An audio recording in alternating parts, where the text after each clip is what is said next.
Okay, imagine having your whole life revolve around the noises that you just heard.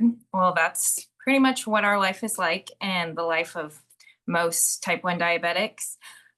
My daughter Holland was diagnosed with diabetes when she was 3 years old, and we've been living with those beeps ever since then.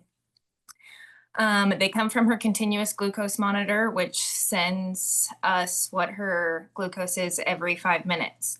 Um, Every beep makes us wonder whether she's high, whether she's low, whether she needs juice, whether she needs insulin, whether we need to wake up at 3 a.m. or not, or get a phone call to wake us up because I don't always wake up.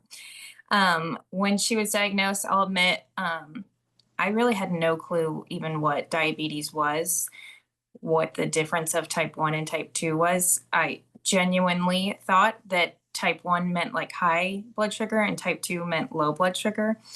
I feel like in the last 3 years, I've learned so much and I've had to become her advocate. And in becoming her advocate, you also have to educate a lot of people about what it is because most people were like me and have no idea.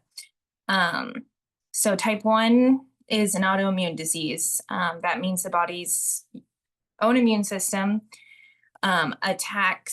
mistakenly attacks and destroys the insulin producing cells in the pancreas. So your pancreas does not create insulin at all anymore. So the only way to survive is to replace it with insulin from either injecting it or wearing an insulin pump.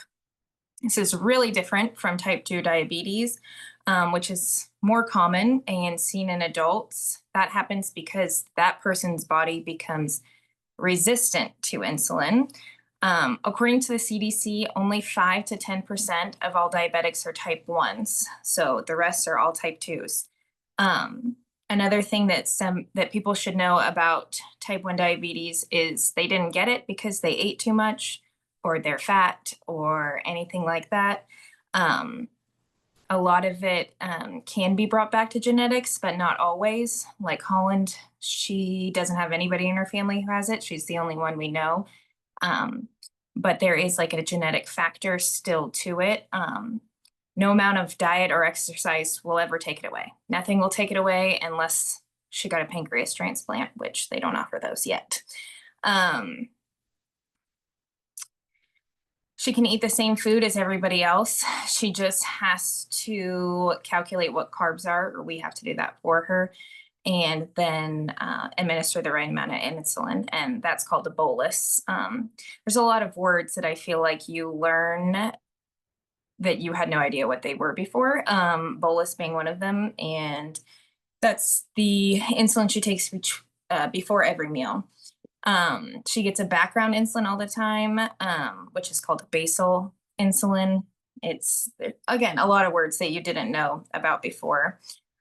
Interesting fact about insulin is the first use of insulin in a type 1 diabetic person was in 1922.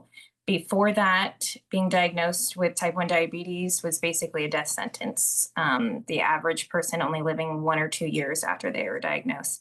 So it's kind of crazy to think that if she was born before then, she wouldn't be alive now because it's been 3 years since then. She would have passed away from this, and that's crazy.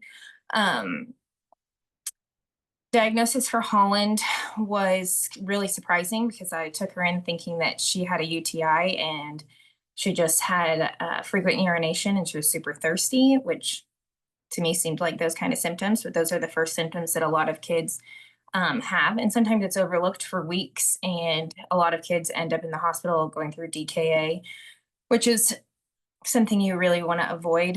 That's why you try to kind of monitor blood sugars and keep your A1C under control. More words that you didn't know what they mean. A1C is your average blood sugar over a period of time. It's a blood test.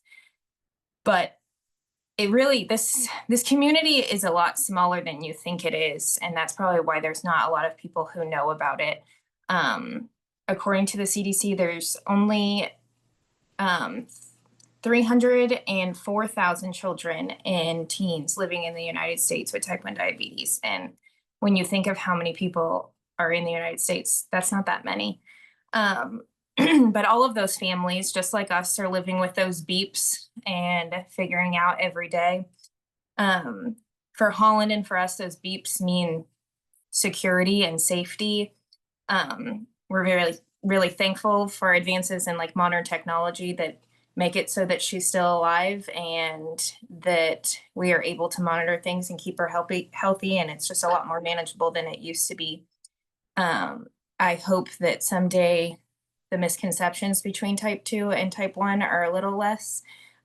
But all we can do for now is kind of educate people in our lives so they know the difference. And that's it.